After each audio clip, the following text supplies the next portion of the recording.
Boa noite.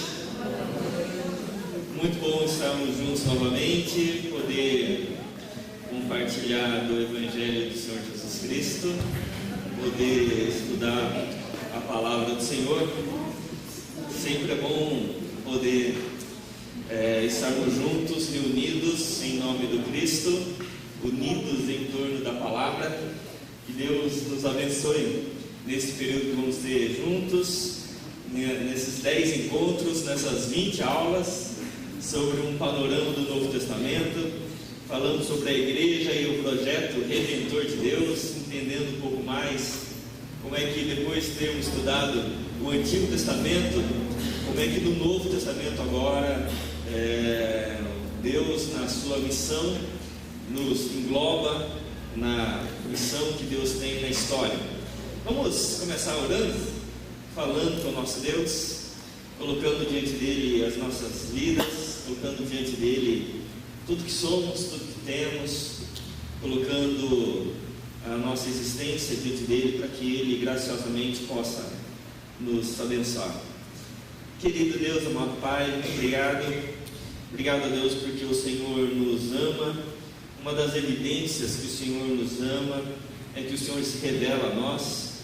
E, ó Deus, queremos compreender a revelação do Senhor, queremos entender, ó Deus, o Teu amor, ó Deus, a nós, o amor, a Tua criação. Queremos, ó Deus, poder ser participantes daquilo que o Senhor tem feito na história, da missão do Senhor.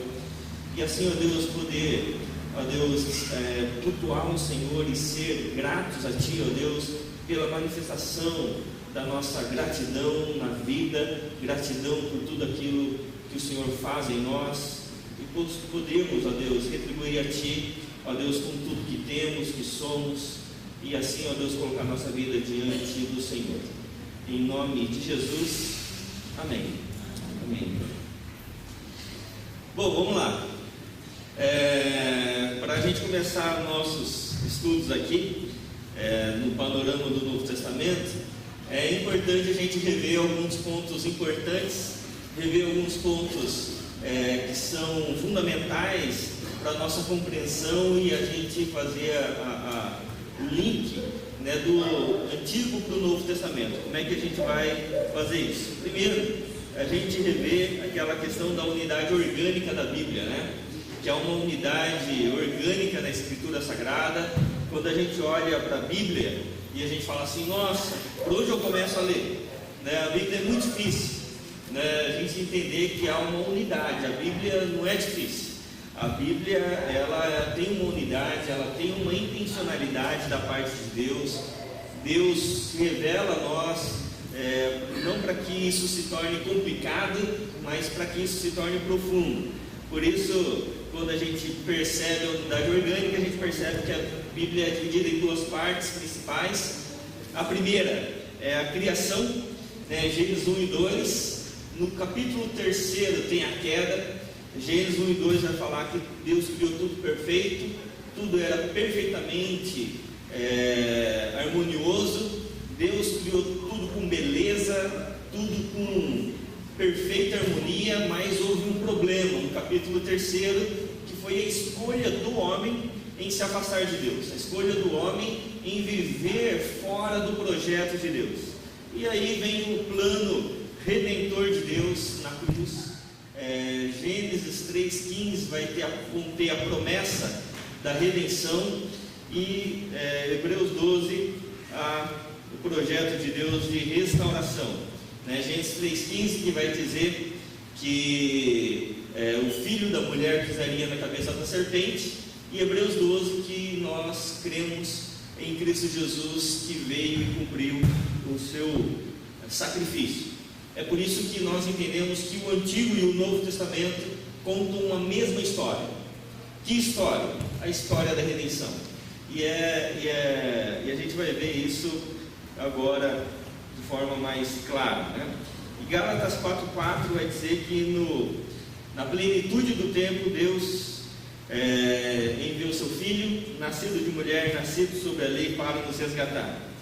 E ainda dentro dessa unidade orgânica não tem só uma unidade temática, mas há uma unidade textual também na Bíblia. A Bíblia começa com a lei, os 5 primeiros livros da Bíblia, os livros históricos, né? A lei é o princípio como o povo precisava viver, e os históricos era se o povo conseguiu viver aquilo que Deus havia intencionado eles a viver. E nós vimos no semestre passado que Deus deu a lei para que as pessoas vivessem conforme a lei. Não. A lei não foi dada para separar os bons dos ruins. A lei não foi dada para separar aqueles que cumprem daqueles que não cumprem. A lei foi dada para mostrar ao homem que sozinho ele não consegue cumprir.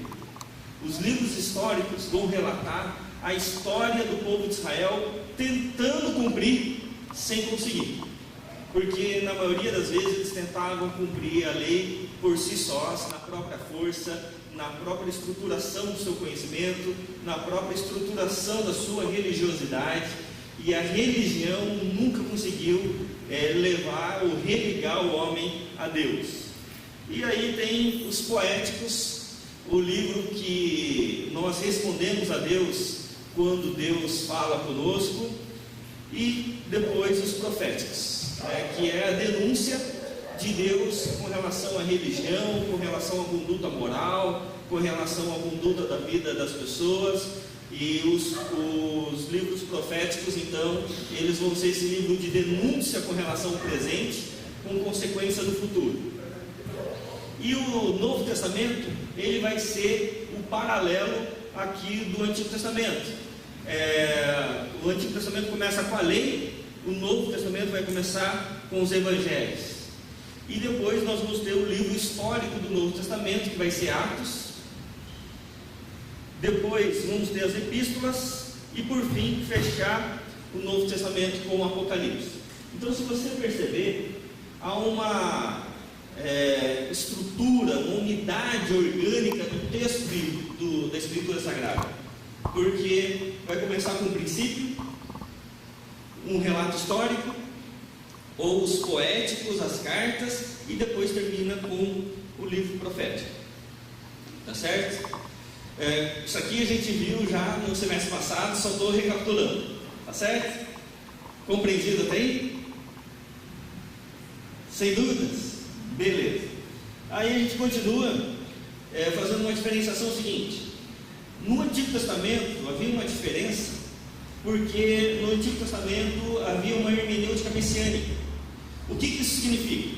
Significa que todo o Antigo Testamento foi dado para que houvesse a possibilidade da salvação.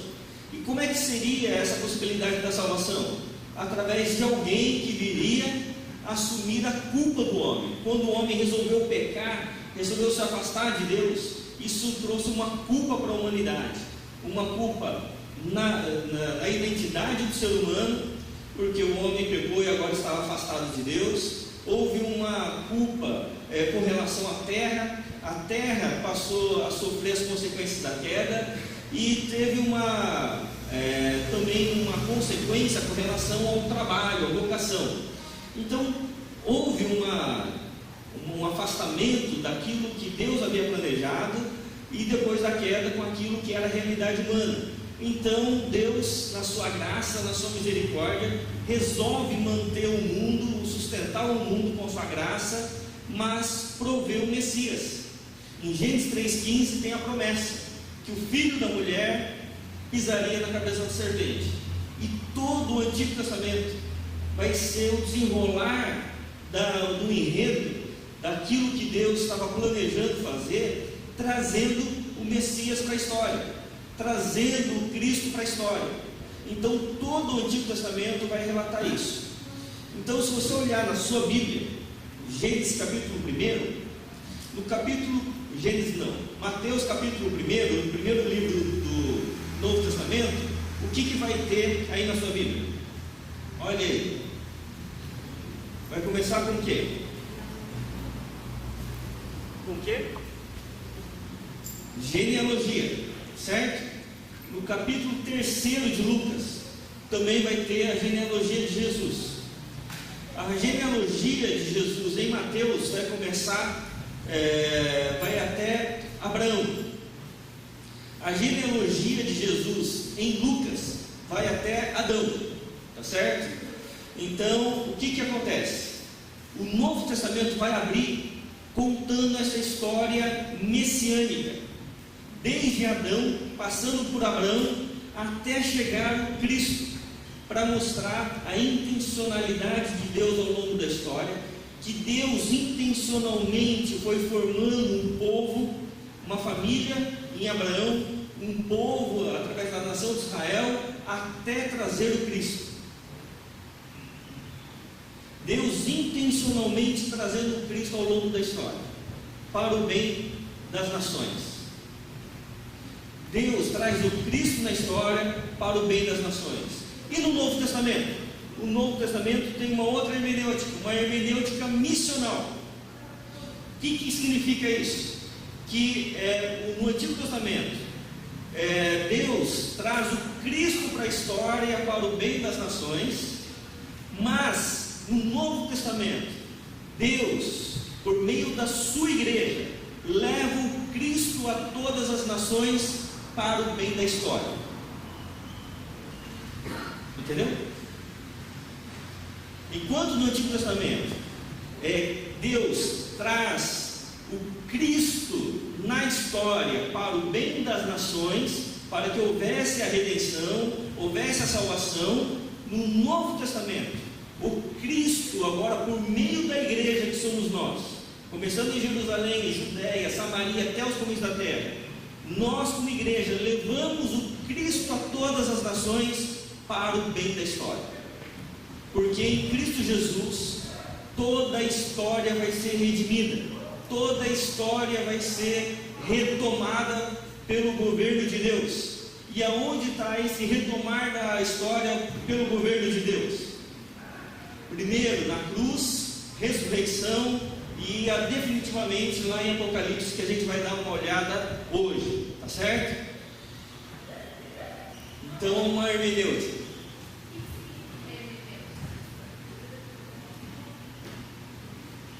O que significa hermenêutica? Hermenêutica é a ciência da interpretação, né? Como é que nós lemos a Bíblia. Obrigado, viu, Cássio?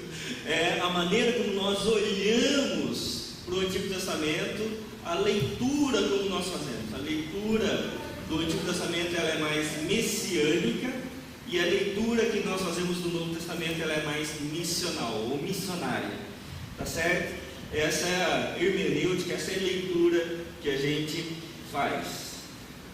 A unidade missional ainda se dá dessa questão missionária. Tudo isso eu estou falando que eu já falei semestre passado, tá bom? No Antigo Testamento há uma diferença missional aqui do Antigo para o Novo Testamento. No Antigo Testamento havia uma missão no Antigo Testamento, porque Jerusalém era o lugar da adoração. Então no Antigo Testamento Jerusalém era o centro do mundo. Em Jerusalém tinha a cidade santa, Jerusalém era a cidade santa. Em Jerusalém tinha o templo, no templo tinha o Santo dos Santos, e no Santo dos Santos tinha o quê? A Arca da Aliança, né? Então a presença física de Deus na terra estava em Jerusalém. Porque a presença física de Deus estava em Jerusalém, todas as nações, todos os povos precisavam sair dos seus lugares e prestar culto a Deus aonde? Jerusalém. Então havia uma missão no Antigo Testamento, que era uma missão chamada centrípeta, de todas as nações indo para um núcleo. O núcleo era Jerusalém. Havia o templo, por isso que o templo era em Jerusalém. Então havia esse movimento 3 vezes ao ano, de todos os povos deixarem as suas casas e irem para Jerusalém adorar o Senhor.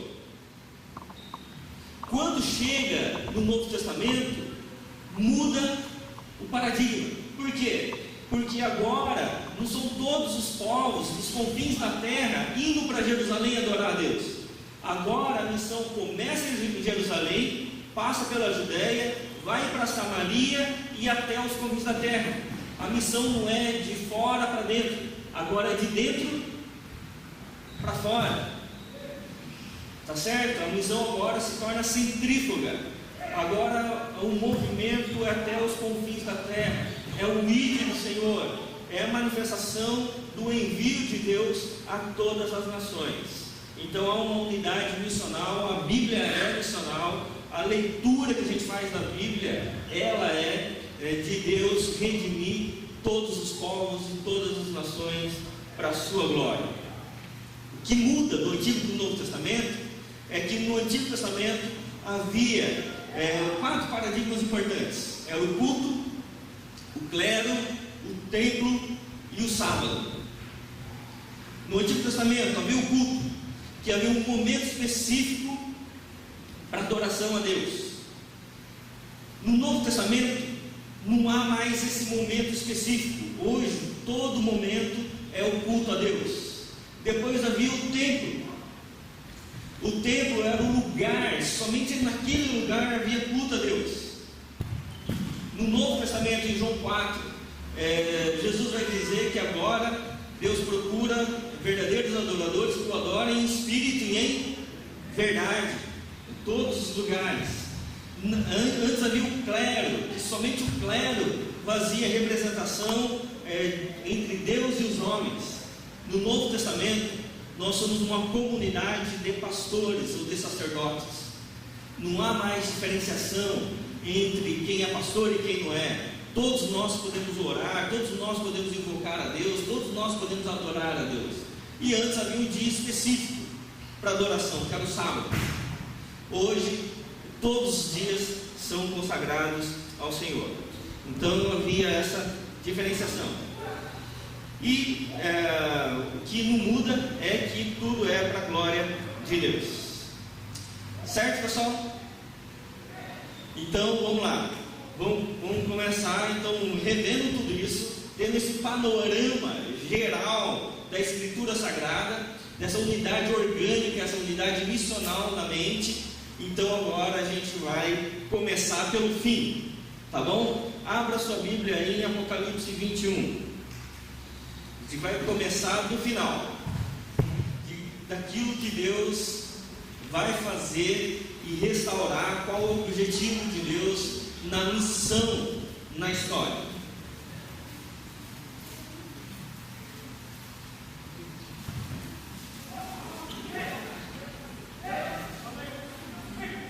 Apocalipse 21 vai dizer assim: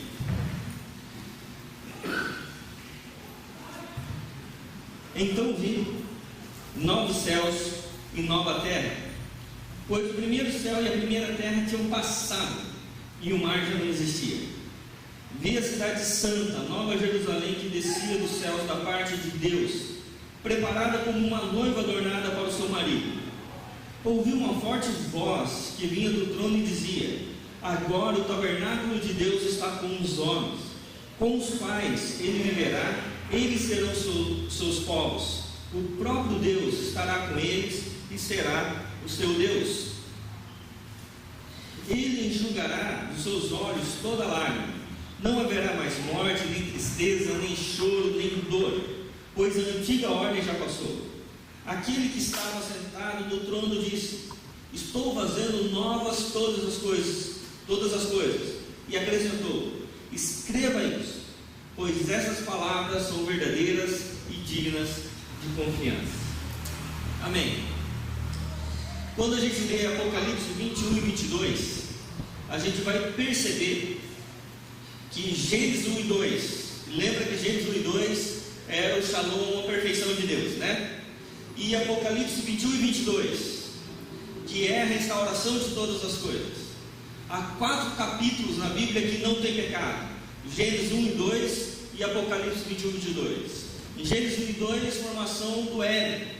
Apocalipse 21 e 22, a restauração de todas as coisas, com a nova Jerusalém descendo do céu. E vocês lembram que havia uma crise aqui no mundo inteiro, e que havia um problema, porque havia um conflito entre 2 cidades, Se lembram disso? Quais eram as duas cidades em conflito? Não havia. Babilônia e Jerusalém, né? Esse conflito começa em Gênesis 11, quando os homens querem fazer Babel, né? Deus reprova aquele projeto, porque era um projeto humano, de ambição humana, e aí Deus chama no capítulo 12 Abraão. Quando Deus chama Abraão, era para formar uma nova nação, e uma nação em que todas as famílias da terra seriam abençoadas. E o relato de todo o Antigo Testamento vai terminar com a Babilônia vencendo Jerusalém, porque Jerusalém vai perder o rumo missional dele abençoar todas as nações. O projeto de Israel se torna um projeto de ganância humana. Deus reprova isso, como havia reprovado em Babel.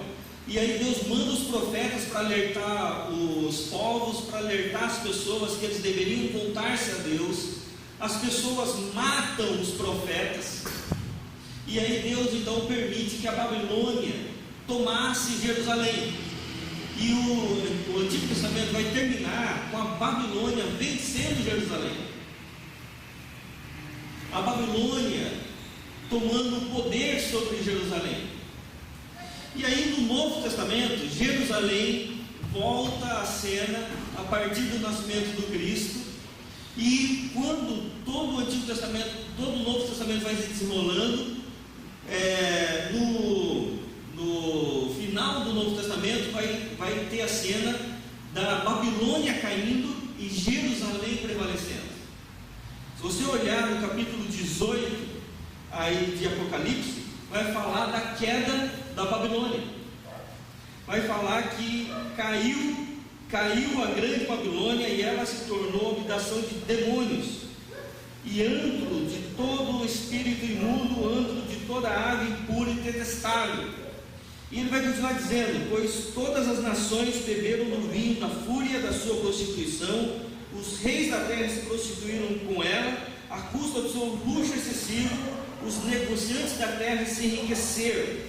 Então ouvi uma outra voz dos céus que dizia: saiam dela, povo meu.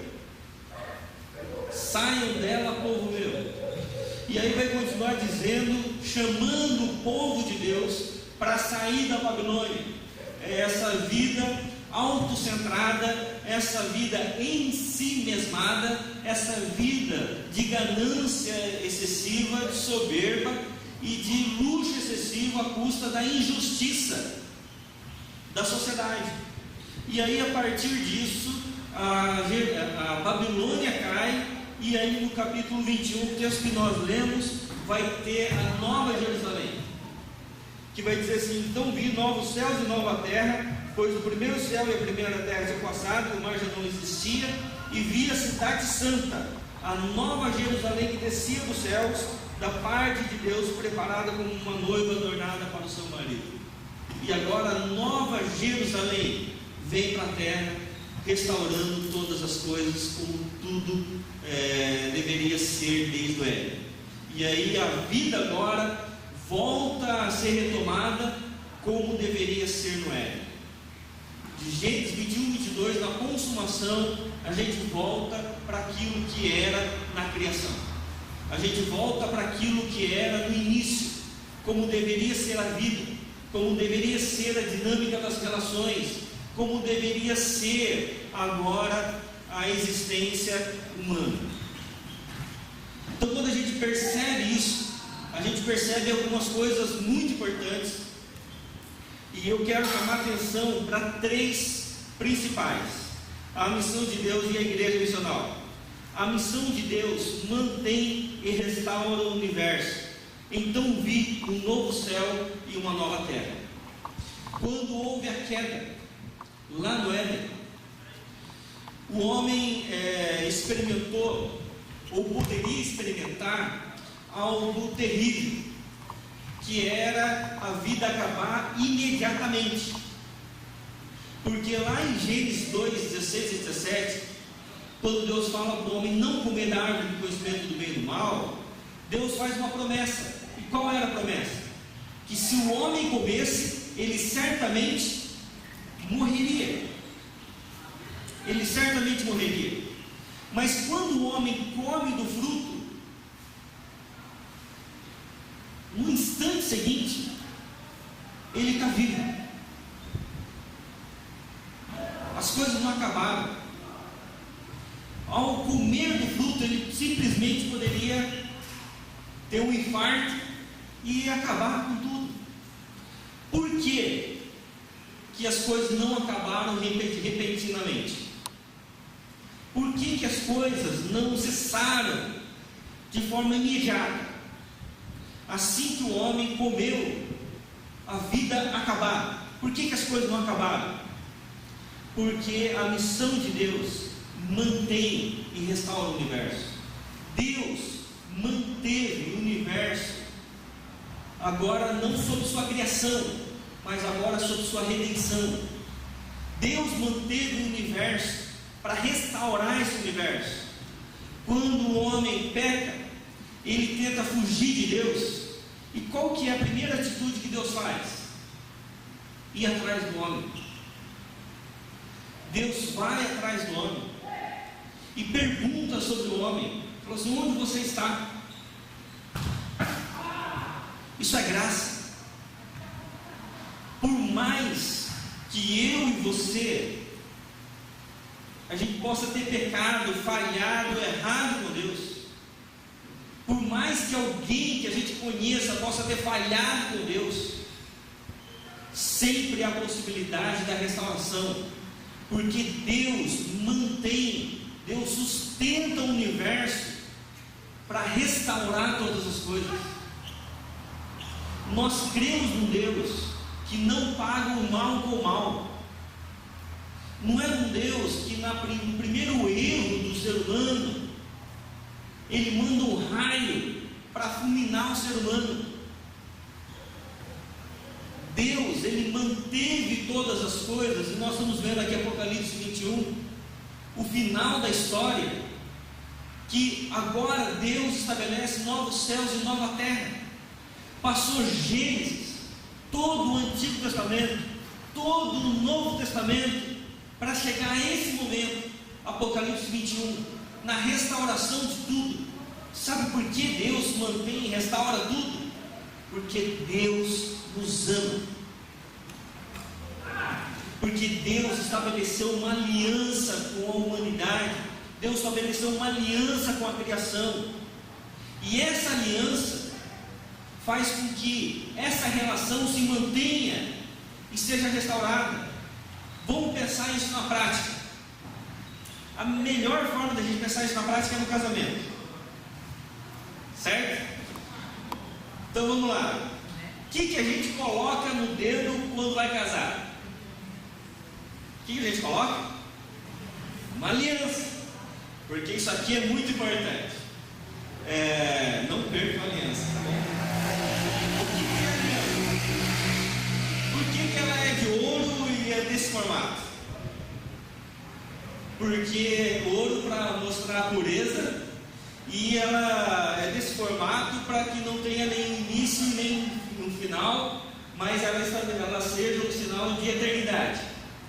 Então, quando você casa e você estabelece uma aliança com a sua esposa ou com o seu marido, então você estabelece uma relação firmada em aliança e não num toma lá da cá, num contrato, por exemplo. Porque o nosso relacionamento não é pagar para minha esposa aquilo que ela faça para mim. Então, retribuir aquilo que ela faça para mim. Então, se ela me trata bem, eu vou tratá-la bem. E se de repente ela tiver de TPM, ela tiver meio brava em alguns dias, aí ela não me dá bom dia, ela responde meio atravessado, aí o que eu tenho que fazer? Aí eu posso responder na mesma altura, né? Retribuir aquilo que me é oferecido. Normalmente nas nossas relações nós fazemos isso. Nós reagimos àquilo que a pessoa nos faz.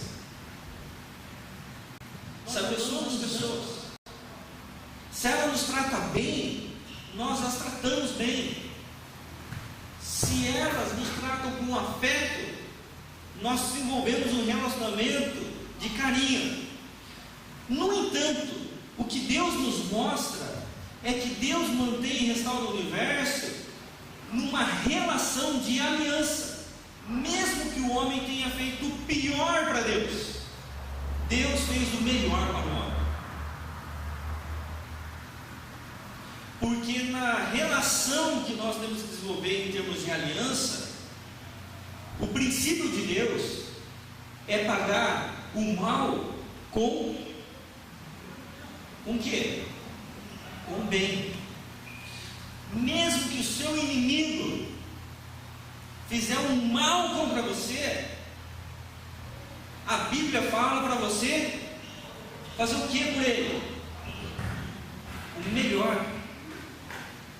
E aí a gente fala assim, não, isso é maluquice. Isso é coisa de alguém que não tem sangue na veia, né? Eu tenho sangue, então comigo não é assim não é isso que a gente faz? Agora, a relação que Deus estabelece com o universo e com a humanidade é uma relação a partir de um outro paradigma, que tem uma palavra de 4 letras. Quem sabe qual é essa palavra que faz toda a diferença? Que palavra que é? Amor. Porque o amor é você agir em relação ao outro para que o outro se torne cada vez melhor, mais feliz, mais completo, mais generoso. Porque a realização de quem ama não é que o outro faça tudo por nós, mas que na relação a gente veja o outro feliz. E a nossa felicidade está em ver o outro feliz.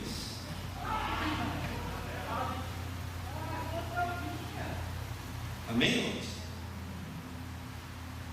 Aí muda a maneira como nós enxergamos a vida, muda a maneira como nós nos relacionamos, porque o nosso paradigma é Deus. Então Deus mantém, sustenta o universo para a redenção. Por isso que eu coloquei a questão do casamento, porque sustentar casamento não é fácil.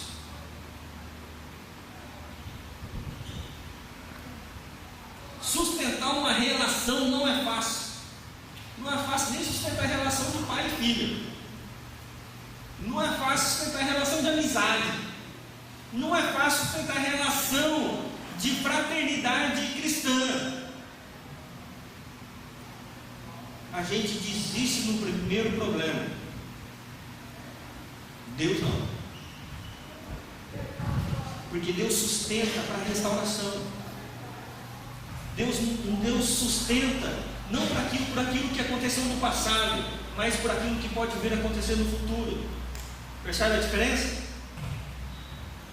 E aí Deus sustenta manifestando amor para a restauração do outro. É o que Deus faz com a gente. Deus manteve a nossa vida para que nós nos tornássemos melhores a partir do Cristo que veio encarnado de Deus como homem, a fim de que nós, homens, voltemos a ser humano de verdade.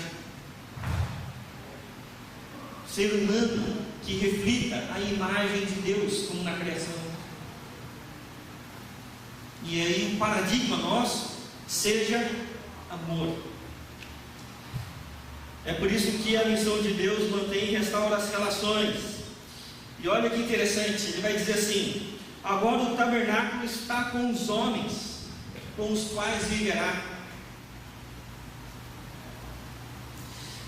A palavra tabernáculo é muito interessante, porque quando Deus estava trazendo o povo no deserto, depois de sair do Egito, Deus falou assim: eu quero habitar no meio desse povo, então faça um tabernáculo aí. E aí o povo fez o tabernáculo conforme as medidas que Deus havia dado. E quando Deus mandava o povo ir, o povo ia. Quando Deus mandava o povo parar, o povo parava. Quando Deus queria falar, Deus chamava os líderes lá da nação de Israel dentro do tabernáculo, e ele falava com o povo a partir do tabernáculo. Depois veio o templo, e quando vem João, no capítulo 1 do Evangelho de João, vai dizer assim que Deus habitou entre os homens. E o termo Deus habitou no verso 14 de 1 João é tabernaculou. Deus tabernaculou, Deus habitou entre os homens em Cristo Jesus. E Apocalipse 21 vai dizer que agora o tabernáculo está com os homens, definitivamente com os quais ele viverá. Sabe o que isso quer dizer? Quer dizer que vai ter um momento na nossa existência, lá em Apocalipse, quando todas as coisas se consumarem, que Deus será uma realidade visível e permanente. Será uma realidade que vai estar encarnada em nós. Vai ser uma realidade que não vai ter nem noite, a Bíblia vai dizer, porque a presença de Deus vai ser tão grande, e Deus vai iluminar o mundo inteiro com a sua presença, que nem noite mais vai existir, porque não haverá escuridão, porque Deus vai iluminar o mundo inteiro. O que isso quer dizer para nós? É que quando Deus sustenta para a restauração de todas as coisas, nós mudamos nas relações. A gente muda na relação com o outro. A minha esposa, Viviane, está aqui, então posso falar mal dela. Mas a Viviane, para quem conhece a Viviane, ela é uma pessoa muito paciente. E a gente vai fazer 20 anos de casado. E nesses 20 anos de casado, e desde o namoro também, mais de 20 anos, então, a gente nunca brigou. Só não acredita, mas é verdade. A gente nunca brigou, assim, discutia, tinha falado, nunca discutimos. Mas por mérito dela. Porque se fosse por mim, eu teria brigado muitas vezes. Porque eu sou mais sanguíneo, mas ela é muito calma. Então ela é mais tranquila, e ela é mais ponderada, ela é muito mais equilibrada, ela pensa muito mais para falar. Então, por mérito da Viviane, hoje eu sou um homem muito melhor, porque eu aprendi a ter muito mais controle das minhas emoções e das minhas reações com a Viviane. E quem vive com ela diz que ela ficou mais brava.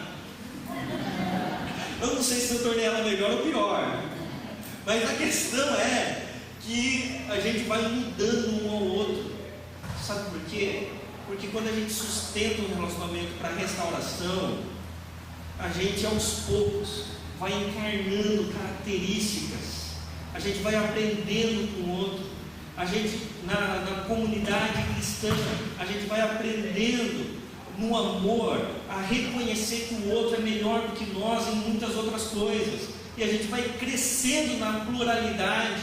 Nessa pluralidade a gente vai se tornando melhor. Amém? A gente aprende com o filho, a gente aprende com a esposa, com o esposo, a gente aprende na fraternidade cristã, no relacionamento de amor, porque no relacionamento de amor implica humildade, que você reconhecer que o outro tem muito a oferecer a você.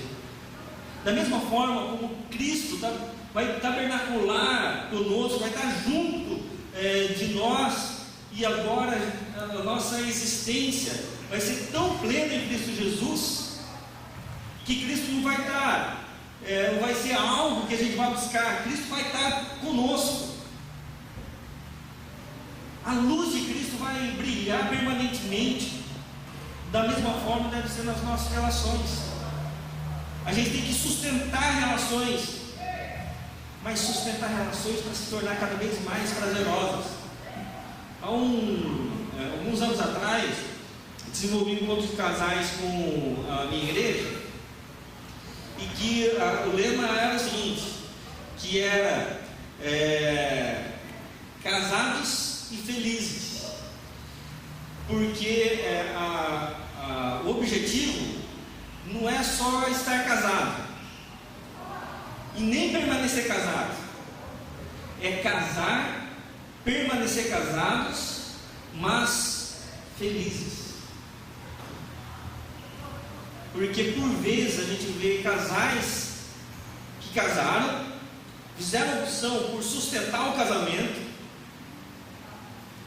mas aos poucos foram perdendo o brilho dos olhos, foram perdendo o encantamento, foram perdendo algumas coisas importantes na relação. É por isso que foi feita uma pesquisa, que foi feita uma pergunta com casais com mais de 30 anos de casados e casais recém-casados. Quem conhecia mais o cônjuge, o que gostava de comer, cor preferida, um monte de coisa. Quem ganhou? Recém-casado ou de 30 anos a mais? Quem? Recém-casados. Porque eles conversam mais, eles se interessam mais às vezes pelo outro.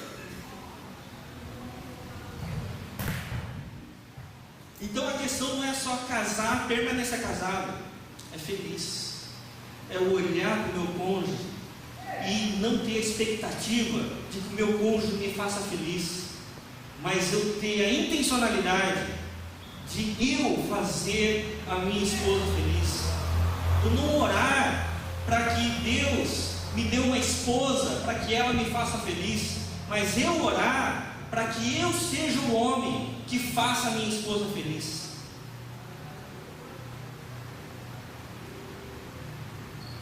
Amém? Amém, irmãos? Então é isso. E ainda, a missão de Deus é profética e universal. E aí vai terminar o texto que nós lemos dizendo assim: essas palavras são verdadeiras e dignas de confiança. É possível, porque Deus é quem diz. É possível, porque Deus está presente. É possível, porque Deus é quem está formando a sua igreja e formando o seu povo. É possível, porque Deus está na história. Nós temos a graça do Cristo, temos a presença do Espírito e temos o amor do Pai. A Trindade Santa atuando para o benefício humano. E quando nós temos a Trindade Santa em nosso favor, por nós, então é possível a gente desenvolver relações a partir do relacionamento de Deus, a partir daquilo que Deus é, a partir daquilo que Deus faz. Porque em Cristo Jesus nós somos novas criaturas e agora o Cristo está em nós. E Ele nos dá a capacidade de amar. Ele nos dá a capacidade de viver uma nova existência para a glória dEle, viver novas relações. É por isso que é possível ver casamentos restaurados, é possível ver relacionamentos entre pais e filhos restaurados, é possível ver uma comunidade cristã restaurada a partir daquilo que Deus é. E se Deus é presente na sua vida, então há uma coisa que não pode faltar na sua vida: é amor.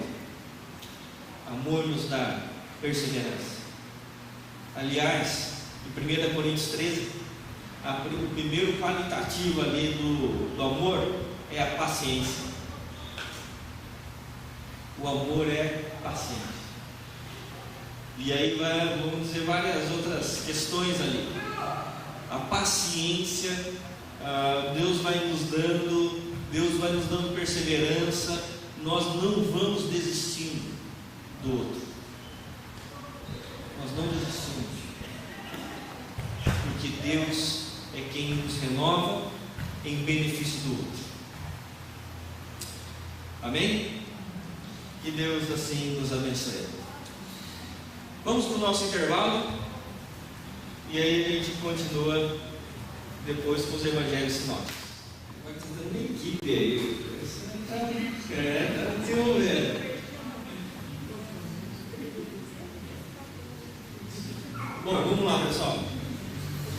A gente começou a reflexão passada falando sobre a unidade orgânica e sobre a unidade missional. Quero falar um pouco sobre a unidade profética. Não deu muito tempo para a gente passar por isso no semestre passado, mas eu quero fazer um link aqui com relação a essa unidade profética, porque ela é extremamente importante para a gente entender a vida de um homem chamado João Batista, e que a gente vai refletir sobre ele agora.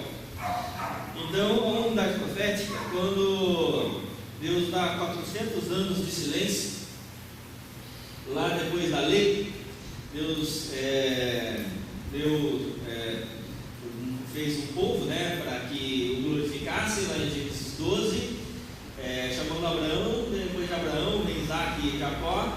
Jacó tem um filho chamado José, né, um filho entre 12, e esse filho vai causar vários conflitos, porque ele era o preferido do pai, e os irmãos tinham ciúmes dele e o venderam como escravo para o Egito. No Egito, ele se torna um grande homem, o primeiro-ministro de todo o Egito. Ele se torna, Deus faz uma obra extraordinária através da vida dele. De escravo e prisioneiro, ele se torna primeiro-ministro do Egito aos 30 anos de idade. Ele dá uma estratégia governamental para o Egito se tornar a grande potência do mundo. E com a revelação de um sonho de 7 anos de fartura e 7 anos de escassez.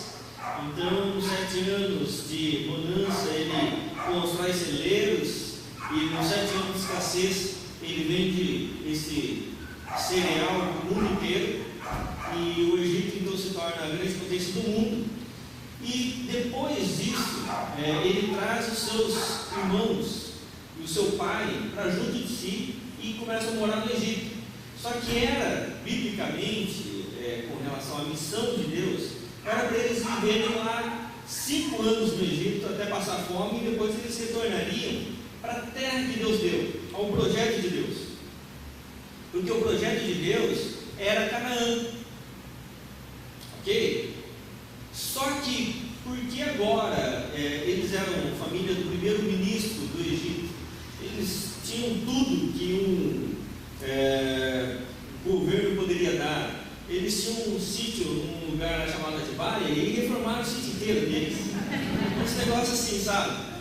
Aí reformaram tudo, e eles agora precisavam trabalhar. Família, eu vi que era naquela época, né? A família do primeiro-ministro, do presidente, não trabalharam.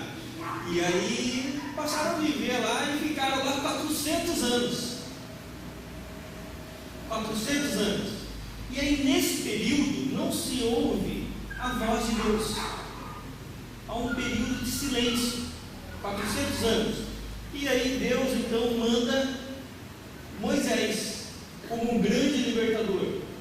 Depois de Moisés, então vem a lei. E antes da lei vem uma grande quantidade de milagres. Em Moisés, há um primeiro momento na Bíblia onde há grande quantidade de milagres. Aqui com Moisés. E aí Moisés então dá a lei. Ok? Moisés que vai escrever ali os 10 mandamentos, Moisés que vai escrever os 5 primeiros livros da Bíblia. Aí Deus forma uma nação a partir dessa lei, a nação de Israel. Tá? Depois da nação de Israel vem o período profético. A nação de Israel passa a viver e se desenvolver, e eles começam a viver errado, e aí Deus manda os profetas. Depois do último profeta vem 400 anos de silêncio. 400 anos de silêncio. E depois desses 400 anos de silêncio vem um novo profeta. Qual o nome desse novo profeta? João Batista. E depois de João Batista vem depois um grande período de milagres com Jesus, e os apóstolos. Tá certo? E Jesus vem trazer o Evangelho. E os evangelhos vêm formar um novo povo, um novo Israel. Quem é o novo Israel? Somos nós, né? Todos nós, né? É a gente, é a igreja, né? O novo Israel é a igreja do Cristo. Então, o que acontece? É uma unidade profética muito interessante na Bíblia toda, porque em toda a Bíblia vão ter apenas 2 momentos de grande quantidade de milagres. Só esses 2 momentos. O primeiro é com Moisés, a libertação do povo de Israel do Egito, na manifestação das 10 pragas, a abertura do Mar Vermelho, Deus sustentando o povo 40 anos no deserto e fazendo-os entrar em Canaã. Acabou aquele momento, cessa a quantidade de milagres. O outro grande momento de milagres vai ser aqui em Jesus e os apóstolos. Tá certo? E esses 2 momentos de milagres, eles vêm logo depois de 400 anos de silêncio. 400 anos onde Deus se silenciou para vir profetas para anunciar a libertação. No caso de Moisés, libertação do Egito, e no caso de João Batista, libertação da religião, que a gente vai ver daqui a pouco. Libertação de uma religião que deturpava o caráter de Deus. Tá? E aí vem o Senhor Jesus. João Batista vai ser colocado como a voz que clama no deserto. Ok? Entendido? Então vamos lá. Tendo esse panorama estrutural na nossa mente, vamos lá para os evangelhos sinóticos. O que são os evangelhos sinóticos? São os 3 evangelhos, certo? Mateus, Marcos e Lucas. João é estudado à parte. Aí a gente vai ver por que mais facilmente, tá bom? Mas há 3 evangelhos que eles são mais parecidos. E eles têm embora para públicos diferentes, eles vão ser mais parecidos. Então é conhecido como os evangelhos sinóticos.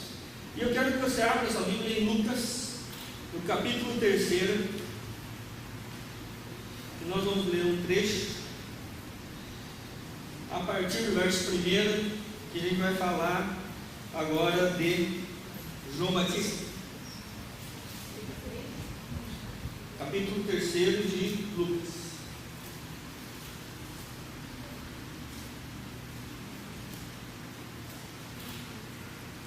Vamos lá.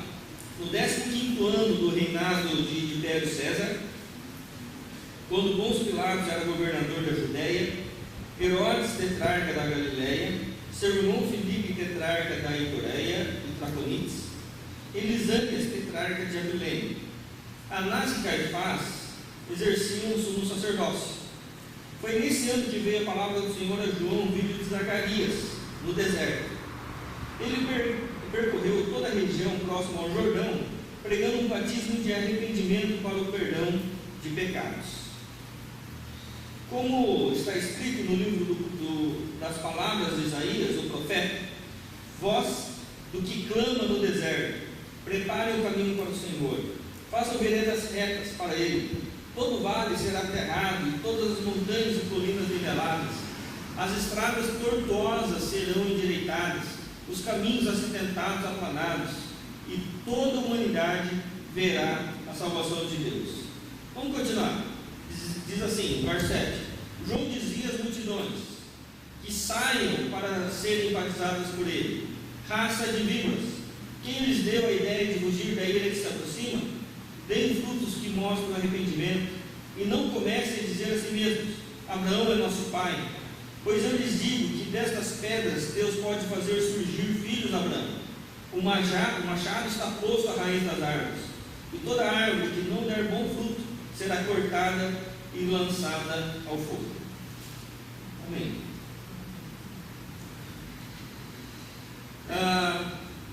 1 questão é quem é João Batista, né? Por que João Batista aparece em cena com tanta veemência, e ele tem um caráter muito importante aqui nos evangelhos, na abertura dos evangelhos? O primeiro, que João Batista é o primeiro profeta após esses 400 anos de silêncio. É a voz que clama no deserto.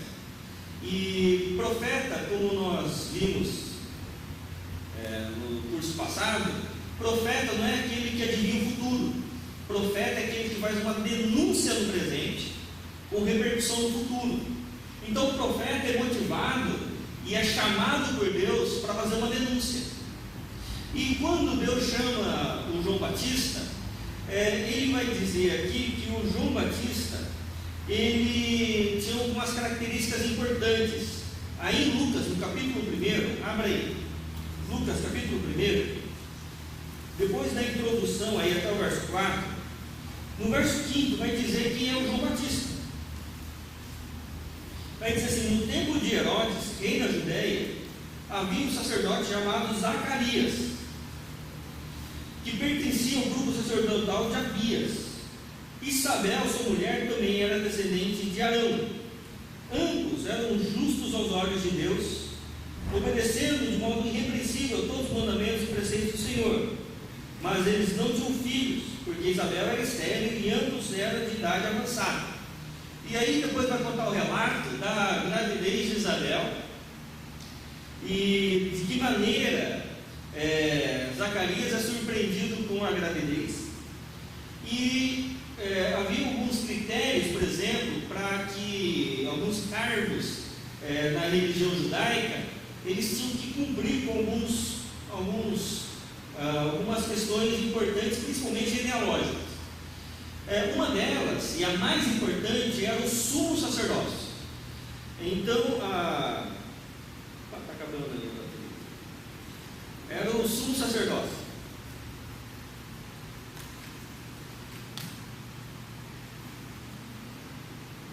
Alguém pode me dar um auxílio aqui?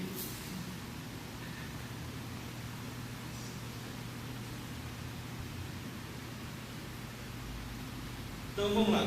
Era o sumo sacerdote. E o que o sumo sacerdote precisava ter para que ele fosse o sumo sacerdote? Ele precisava ser filho de sacerdote e descendente do primeiro sacerdote, o primeiro sumo sacerdote. Quem foi o primeiro sumo sacerdote? Arão. Então ele precisava ser de descendência araônica e ser filho de sacerdote.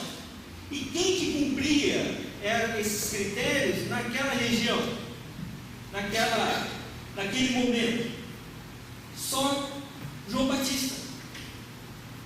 Então João Batista era para ser o sumo sacerdote de Deus, e o sumo sacerdote era o sacerdote dos sacerdotes. Era a pessoa mais importante na comunidade dos sacerdotes. Era ele, por exemplo, que fazia as cerimônias mais importantes. Era ele que representava Deus diante do povo e representava o povo diante de Deus. Era o sumo sacerdote. Obrigado, pastor. Era o sumo sacerdote que tinha algumas incumbências específicas e muito importantes na comunidade judaica. Era o homem mais respeitado da sua época. Mas chega no capítulo 3, o Lucas aqui está fazendo uma denúncia. Que denúncia é essa? Vai dizer assim no verso 1, olha só o que está dizendo. No 5º ano do reinado de Tibério César, quando Pôncio Pilatos era governador da Judéia, e aí está dando aqui um pano de fundo político, tá? Toda a região da Judéia, onde Herodes governava, era governado por 4 áreas, tá? Chamada de tetrarcas.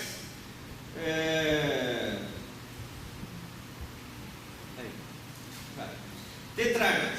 Então vai dizer que Herodes era tetrarca da Galileia, seu irmão Filipe, tetrarca da Itureia e Troconites, de 2 regiões, e Lisânias, tetrarca de Abilene.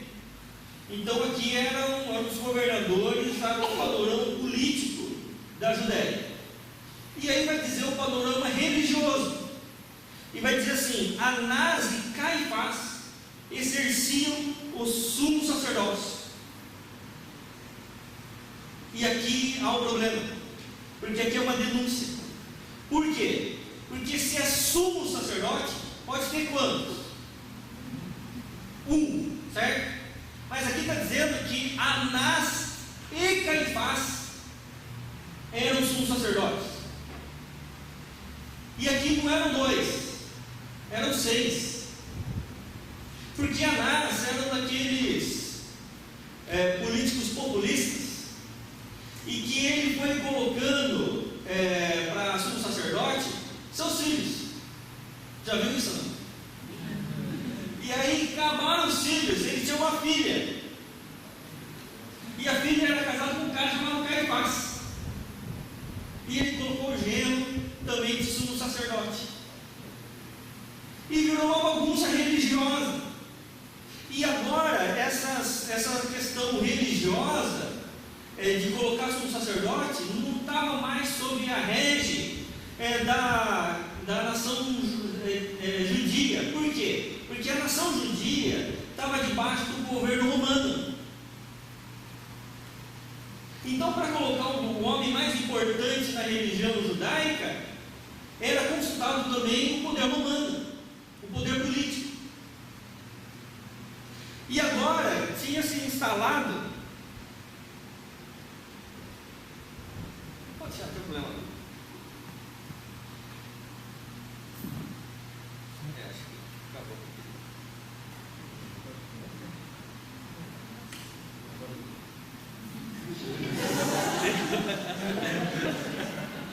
Beleza. Faltou um botão. Aí, o que aconteceu? Aconteceu que aí agora o poder político ele tutoriava o poder religioso. E agora com Anás e Caifás, então agora acontece um problema.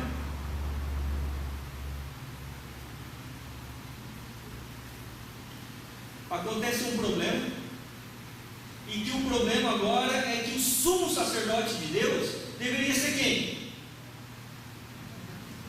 Quem? João Batista. Pelos critérios da lei, o sumo sacerdote era João Batista. Mas no lugar de João Batista está quem? Anás e Caifás. Estava lá um monte de gente que não era para estar lá. Então, aqui começa uma denúncia, e agora João Batista, ele começa a exercer o seu sumo sacerdócio fora do templo. Porque agora o sumo sacerdote, ele tinha algumas coisas que o diferenciavam. Por exemplo, uma das coisas que diferenciava o sumo sacerdote era a roupa. Ele tinha umas roupas talares que o diferenciavam e mostravam que ele era sumo sacerdote. Mas como o sumo sacerdote de Deus não conseguia mais usar as roupas talares, e o sumo sacerdote estava no deserto, o sumo sacerdote de Deus usava o quê? Pele de camelo. O sumo sacerdote comia umas comidas diferenciadas. Como é o nome do irmão mesmo, nutricionista? Giguel. Tá nos ouvindo, Giguel? O sumo sacerdote comia gordura da libação. Nutricionista não ia deixar, né? Mas como o sumo sacerdote agora não podia comer da gordura da libação, o sacerdote de Deus que estava no deserto comia o quê? Gafanhotos e mel silvestre.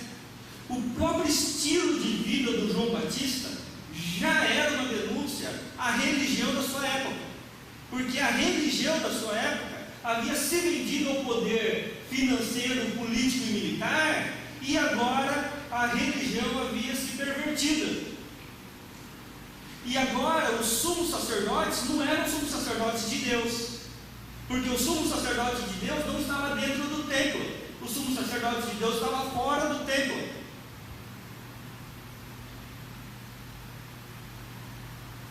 O sumo sacerdote de Deus estava no deserto. vestido de pele de camelos, comendo mel silvestre e gafanhotos, e pregando. E pregando o quê? Arrependimento. Pregando arrependimento. Arrependimento a quem? A nação de Israel. A nação de Israel que deveria ser a portadora da palavra de Deus, a portadora da presença de Deus, mas de repente a nação de Israel deixou, ou se vendeu aos poderes, e agora ela não representava mais Deus. Vai ter um outro momento em que Deus vai estar fora do templo. O Novo Testamento vai começar com Deus fora do templo, com o sumo sacerdote fora do templo, e o Novo Testamento vai terminar com Deus fora do templo. Abra a Bíblia em Apocalipse 3:20, um texto muito conhecido, que é usado para evangelização, mas aqui não tem nada de evangelização. Apocalipse 3:20 vai dizer assim: eis que estou à porta e bato. Se alguém ouvir a minha voz e abrir a porta, entrarei e cearei com ele e ele comigo. Já ouviram esse texto? Esse texto aqui é para evangelização? Não. Por quê? Porque está falando para uma igreja. Que igreja? A igreja de Laodiceia. Então Jesus está na porta do quê? Da casa, do coração ou da igreja? De quem? Da igreja. E Jesus está do lado de fora da igreja, e ele está batendo para que alguém ouça a voz do Cristo e deixe o Cristo entrar na igreja que é dele.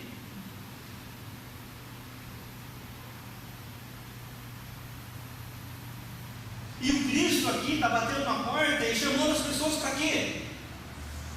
Para o arrependimento, para a ceia.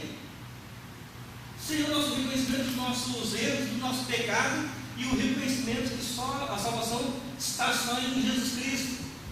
E aí, aqui é interessante, porque quem está dizendo isso aqui? Que está à porta e bate? Jesus. E Jesus se identifica como aqui?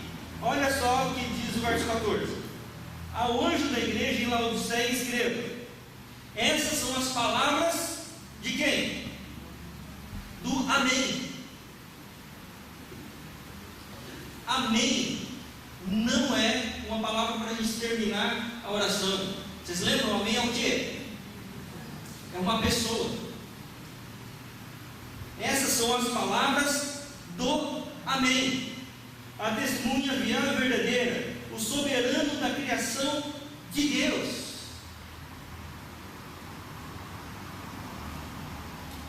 O soberano da criação de Deus. Quem que é esse? Jesus Cristo. Quando a gente fala amém, a gente não está falando uma palavra para falar assim seja, estou concordando com essa oração. Não, amém é a invocação do Senhor Jesus Cristo, do sangue do Cordeiro sobre as nossas orações.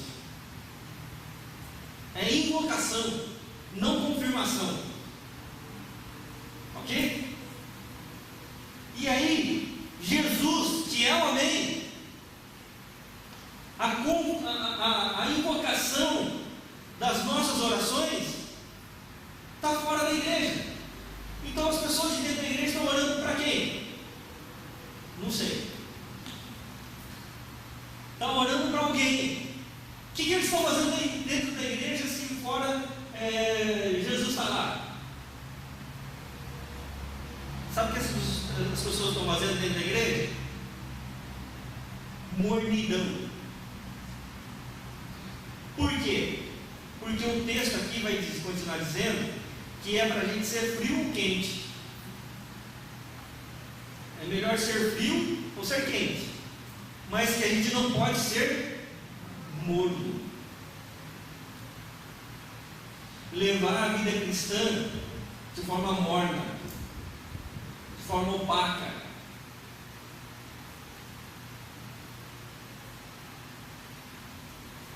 Porque se a gente levar a vida cristã de forma mais ou menos, isso causa ânsia em Deus. E aí, Jesus fica do lado de fora da igreja. Forte isso, né? Então, o Novo Testamento vai começar e terminar com Deus do lado de fora da igreja, chamando a todos ao arrependimento. E o primeiro homem que Deus levanta depois de 400 anos de silêncio é o João Batista. É por isso que nos evangelhos sinóticos ele começa com uma denúncia no presente. Anás e Caifás exerciam o sumo sacerdócio. E é por isso, irmãos, que uma das coisas que eu tenho dedicado a minha vida é para ensinar a Bíblia. É o que eu tenho feito em vários lugares e tem sido a minha vida ensinar a Bíblia. Porque há muitas igrejas. O que está sobrando em cada cidade é igreja. A gente tem muita igreja. Tem muito pastor. Tem muito religioso. O problema é que boa parte das igrejas, dos pastores, dos religiosos, não são autênticos.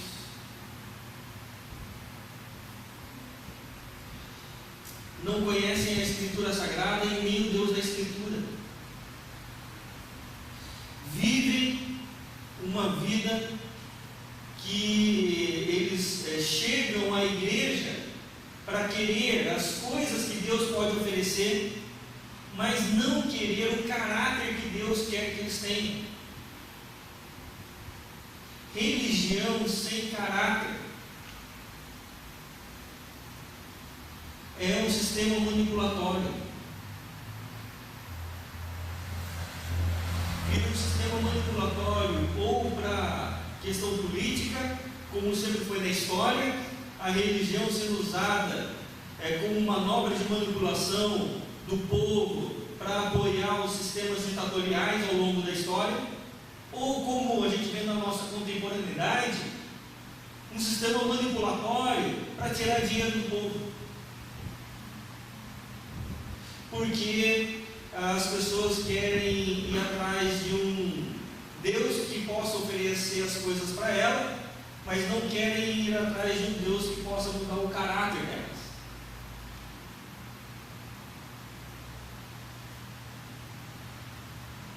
E Deus está interessado em transformar vidas. Deus está interessado em caráter, em pessoas que possam refletir a imagem do Cristo, que possam fazer escolha pela fé e pelo amor, que possam viver relações renovadas, possam viver uma contracultura. Se todo mundo paga o mal com o mal, nós somos do povo que paga o mal com o bem. Se todo mundo desiste um do outro, vive uma relação contratual, na primeira briga, termina o namoro, termina o casamento, termina a relação, termina a amizade, nós somos do povo que não desiste do outro e continua orando para a conversão, para a transformação da vida do outro. E o outro fala assim: sai de mim. Fala assim: não, eu estou orando, estou orando por você, porque eu creio que Deus é poderoso para te transformar.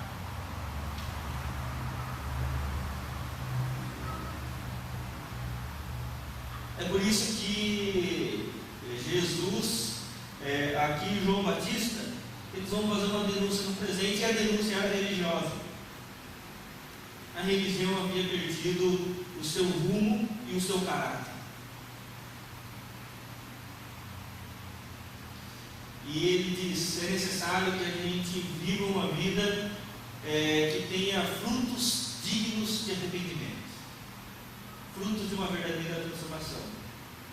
Pessoas que não se conformem com a vida como está, mas sejam transformados dia a dia. Uma profecia do passado: voz que clama no deserto. O João Batista, ele é um profeta que foi fruto de uma profecia do passado, em Isaías, porque Deus mesmo disse que ia levantar uma voz que clamava no deserto, e essa voz ia abrir caminho para a chegada do Messias. Então João Batista não está dizendo algo da mente dele, da cabeça dele. Ele está se pautando naquilo que Deus estava fazendo na vida dele, na história, ao longo do tempo. E ainda, uma restauração no futuro, e toda a humanidade verá a salvação. Toda a humanidade verá a salvação. Só é possível ver a salvação a partir da manifestação do Cristo na história. Apesar de ter uma denúncia com relação à igreja, com relação à questão religiosa da época, Jesus não desistiu da igreja. A igreja continua sendo a igreja do Cristo. A igreja de Cristo continua sendo o poder de Deus na terra, a manifestação de Deus na terra. A igreja continua sendo o poder de Deus ao ponto de que nem as portas do inferno podem prevalecer contra a igreja de Deus. Embora haja uma denúncia, a igreja de Deus continua militante e continua existindo.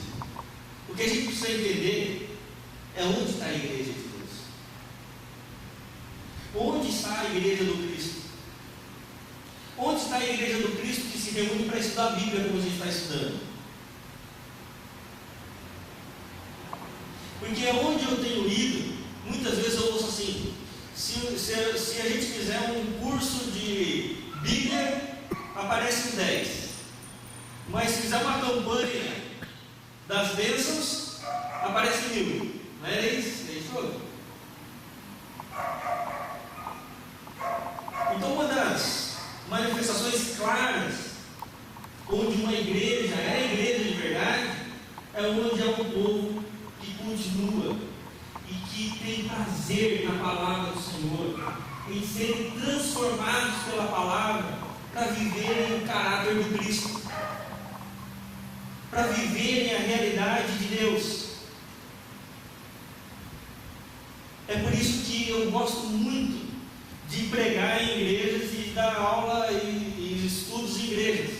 Por quê? Porque aqui a gente vê um povo que realmente quer viver a realidade de Deus sempre. Um povo que está buscando a Deus, não o que Deus tem para oferecer, mas buscando a Deus na sua integridade, para que à medida que Deus esteja em nós, transforme a totalidade da nossa existência. Isso é fé, isso é viver para Deus. É por isso que no Novo Testamento, e a gente vai começar esses estudos aqui, hoje é a primeira aula, a gente vai perceber que Deus nos chama não para o comodismo, mas Deus nos desafia a viver uma nova humanidade, que sinalize o reino e o reinado de Deus ao longo da história. Uma nova humanidade vivendo como uma contracultura, para que as pessoas vejam a nossa vida e digam: ali está Deus. As pessoas vejam a nossa vida e percebam Deus em nós. Não Deus somente nas nossas palavras, mas vejam Deus em nós. Se você ligar a TV, ligar a internet, ligar qualquer coisa, o discurso sobre Deus já cansou. Tem muita pregação na internet, Tem muita pregação na TV, tem muita pregação na rádio, em todo lugar. Se você quiser ficar ouvindo pregação o dia inteiro, você ouve. O discurso sobre Deus já está excessivo. O que faz a diferença é que o discurso se torne prático, é que não haja só o discurso, mas que a vida das pessoas, a nossa vida, confirme o Deus que nós pregamos. E aí as pessoas olham para nós e dizem: ele fala sobre amor, mas ele sabe o que é amor, porque ele ama. Aquela igreja fala de Cristo, mas de fato aquela igreja é cristã, porque as pessoas são acolhidas, são amadas. Ali é a verdade, porque ali há o evangelho autêntico. E quando a gente passa a viver dessa maneira, então a gente não está só discursando, a gente está vivendo por aquilo que a gente faz, mas por aquilo que a gente fala. Porque a gente não está vivendo uma religião, a gente está vivendo uma encarnação. É o Cristo encarnado em nós, é o Cristo em nós, e aquilo que a gente faz e aquilo que a gente fala é consequência da vida do Cristo em cada um de nós. Por isso, minha oração é que Deus continue sempre nos abençoando, dando-nos a compreensão da sua palavra, mas a coragem para viver a palavra. Porque, conforme eu estava conversando com um irmão agora há pouco, o amor sempre é a escolha mais difícil. É a palavra mais bonita, mas é a escolha mais difícil. Porque a nossa tendência para desistir, a nossa tendência é chutar o balde, a nossa tendência é reagir emocionalmente. Mas a capacidade de amar e ir além do toma lá da cá, essa é uma coragem que vem de Deus, e uma capacidade da gente não desistir, porque Deus não desistiu de nós. Que Deus nos abençoe e possamos sempre parecer cada vez mais com o Filho, com o Cristo. Vamos orar? Santo Deus, muito obrigado. Obrigado pela tua palavra. A tua palavra no Novo Testamento começa nos trazendo uma consciência de urgência e uma consciência, ó Deus, de relevância do teu Evangelho. Relevância porque nós percebemos que a igreja não pode entrar numa mornidão, ó Deus, ao ponto de deixar o Cristo do lado de fora. E uma urgência porque isso a gente tem que fazer agora, porque a gente não pode deixar para depois. E ó Deus, eu sou grato a Ti, Senhor, porque o Senhor levanta um povo para, ó Deus, refletir sobre a Tua Palavra, estudar a Tua Palavra e podermos, ó Deus, colocar a vida diante do Teu altar. Que o Senhor nos abençoe, que o Senhor nos ajude a viver o Teu Evangelho, um Evangelho autêntico, que é evidenciado pelo que a gente fala, porque nós somos um povo que prega, mas sobretudo evidenciado por aquilo que a gente faz, para que aquilo que a gente faça confirme aquilo que a gente prega. E assim, ó Deus, possamos ser sal da terra e luz do mundo, e assim, ó Pai, poder aqui em Sorocaba, ó Deus, testemunhar da transformação em Cristo Jesus. Abençoe, ó Deus, cada família aqui representada, e que o Senhor, ó Deus, os guarde, ó Deus, e os abençoe, hoje e sempre, em nome de Jesus. Amém. Irmãos, semana que vem, dia 18, se alguém quiser meus contatos, está aí, no WhatsApp ali, você cadastra o seu número, manda uma mensagem para mim com o seu nome, e todo dia de manhã eu mando uma mensagem de 3 minutos, fruto de uma devocional que eu faço toda manhã. Então, por volta das 7 e pouquinho, está chegando uma oração aí para você. Mas, semana que vem, dia 18, eu não vou poder estar aqui, vai ser formatura da minha filha mais velha. Ela vai se formar na ETEC, no segundo grau e na ETEC. Então, tem que comparecer na formatura da filha, né? Não vou poder estar aqui na quinta-feira que vem. Mas a gente continua no próximo, tá certo? É isso aí, irmãos. Deus abençoe a todos. Tenham todos uma bela noite na presença do Senhor. Deus.